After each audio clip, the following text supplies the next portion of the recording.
Méditation du 11 janvier, établie par la mort du Christ. Il a lui-même porté nos péchés en son corps par le bois afin que, morts au péché, nous vivions pour la justice. Et c'est par ces meurtrissures que vous avez été guéris. 1 Pierre 2, le verset 24 dans la version Nouvelle Bible Second. Au moment où ils croyaient leur maître sur le point de monter sur le trône de David, en établissant un glorieux empire, quelle ne fut pas leur déception de le voir arrêté comme malfaiteur, battu de verges, tourné en dérision, condamné et suspendu sur la croix du calvaire. La proclamation faite par les apôtres au nom du Sauveur était exacte dans tous ces détails. Et les événements annoncés étaient alors en voie d'accomplissement. Le temps est accompli et le royaume de Dieu est proche. Marc 1, le verset 15. Tel avait été leur message. Et le royaume de Dieu, dont les apôtres avaient annoncé la proximité, fut établi par la mort du Sauveur. Mais ce royaume n'était pas, comme on le leur avait enseigné, une monarchie terrestre. Il ne s'agissait pas non plus du royaume éternel, où tous les dominateurs le serviront et lui obéiront.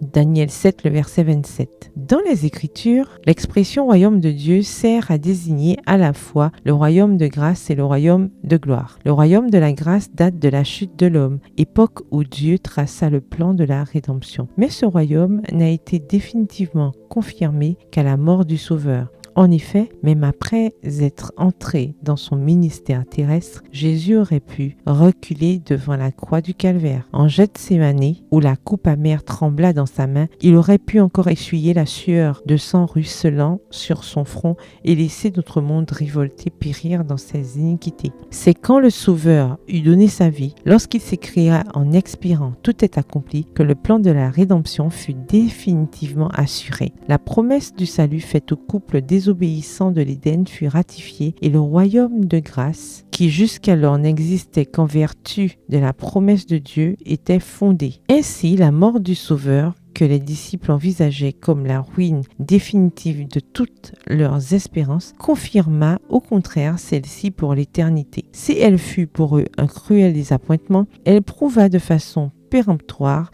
l'exactitude de leurs croyances. L'événement qui les avait plongés dans le désespoir était celui-là même qui ouvrait à tous les fils d'Adam la porte de l'espérance, celui dont dépendait la vie future et le bonheur éternel des fidèles de tous les siècles. Extrait du livre La tragédie des siècles, au chapitre 19, aux pages 305 à 307. Bonne soirée, que l'Éternel vous bénisse.